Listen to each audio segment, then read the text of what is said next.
So you've loaded up the experimental snapshot that includes the deep dark.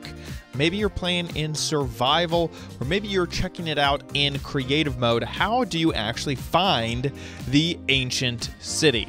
Well, to start things off, if you happen to be in creative mode with cheats enabled, the easiest way to find the ancient city is to use the locate command. So type /locate, and then it'll be the first thing right at the top of the list. So you can just hit tab and autocomplete, or you could type in, if you want to manually, ancient_city. And that will give you the coordinates of the closest nearby ancient city. You can actually click on that right there, and it will fill in the command into your chat right there. So you can just hit enter and immediately teleport. Now that is going to teleport you relative to where you are. So there's a chance that if you're, like, say in spectator mode and way up in the sky, it'll teleport you to the area that the city is, but you still need to go underground to find it. Now, let's say that you are not in creative mode and you're in survival mode and you're trying to find the ancient city.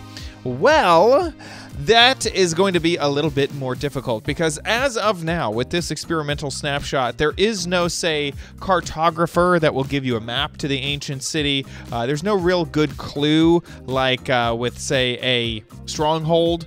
You can use the Eye of Ender and that will, like, point you in the right direction of the ancient city. You don't have that yet. I'm not even sure if that's going to be developed into the game, but that doesn't exist. So really, your best option is to wander around and try to find the city. But I do have some tips for you that'll make that much easier. Seems like every city I've come to, it looks like the floor or the lowest point that I can get to by looking at the F3 menu is -42. So we're in an ancient city right here. Looks like the lowest block is 42. We can actually go to, I've found 3 other ancient cities, so we can go to these. I'm going to switch into spectator mode, and that same sort of area is over here with this weird hallway. If I put my player down here and hit F3, I am once again -42. And we can check out the last ancient city, which should be this one right here. And if I head over here, look at F3, it seems like they're all the same, -42. So it seems like some part of the generation of these ancient cities is that they're all at the same Y level. Now, as you can see, there is some big open area, but we don't want you to mine too high. Otherwise, you may, like, fall into the ceiling or anything. And we don't want you to mine too low. Otherwise, you'll be underneath the ancient city the whole time. So I would suggest probably around -44. The other advantage to being lower than higher up is that diamonds will spawn lower. It's not the negative, I believe it's -57 is the perfect level to mine diamonds. So you have to be above that level, but at least you are you're lower down than higher down, and the lower you are, the more diamonds you might accidentally run across. So I would suggest branch mining to hopefully run into an ancient city. Another thing that you can do that may tip you off that one is close by is keep looking at your F3 menu, and if your biome switches from whatever, normal biome it is into the deep dark, then you know you're at least in the correct biome that an ancient city should be at.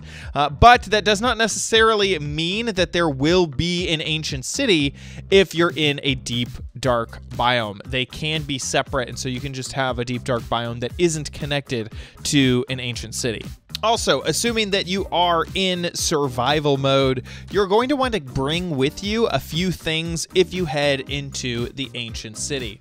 First of all is going to be really powerful armor. If you accidentally catch the attention of the warden hits really hard, does the most damage out of any mob in the game, and is super difficult to kill. So if you want even a tiny chance, if the warden notices you, you're going to need some of the best armor in the game. I would suggest netherite or diamond, and have that be enchanted.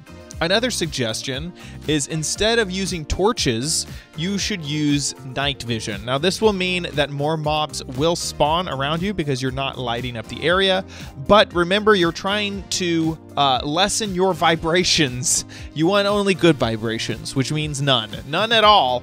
And the more torches you put down, the higher chance you have to accidentally cause a shrieker to go off. And you only get like 3 shriekers before the warden comes. So instead of using torches, use night vision potions, which require you to not put anything down on the ground, and you will not cause vibrations that way. And if you're wondering, let's switch into, I guess, survival mode here. So I am in survival mode. If I drink a potion, that does not cause the shrieker to go off. If I use a splash potion, that will. So you need to drink the potion, not splash a potion, to make sure that you don't accidentally cause that shrieker to go off. But now that you have that night vision, and of course I'm walking near it and causing all sorts of vibrations, but once you have that night vision, then you don't need torches. And finally, something that you should bring with you that you probably don't normally take on your adventures, like, you know, normal stuff would be food. I obviously take that sort of stuff, but it would be something to throw. So a snowball or eggs, or make sure you have enough arrows that you can fire them off. Although the arrows, I believe that you cause a vibration when you fire an arrow. But if you are bringing snowballs or eggs with you and you happen to summon a warden, you'll be able to toss those and distract the warden so that you can sneak away. I would not suggest sprinting away, but you can sneak away and cause them to focus on whatever you are throwing, or wherever you are throwing those things. I can hear the warden. I don't see the warden. Where is it? Oh, there he is. Hi, little guy. Yeah, you're so distractible. I can just throw snowballs, and you won't even know it was me. So there you go. I hope that you have fun searching for an ancient city in your Minecraft world. Thank you so much for watching this episode of OMG Craft. If you enjoyed it, please give this video a like. Leave a comment down below letting me know what you think of the video. And also make sure you subscribe for future videos. You know that we are going to be covering everything to do with ancient cities, wardens, all the things. We've already covered a ton, and we still have a lot more to do. So please hit that subscribe button. Thanks so much for watching, and I'll see you in the next video. Bye.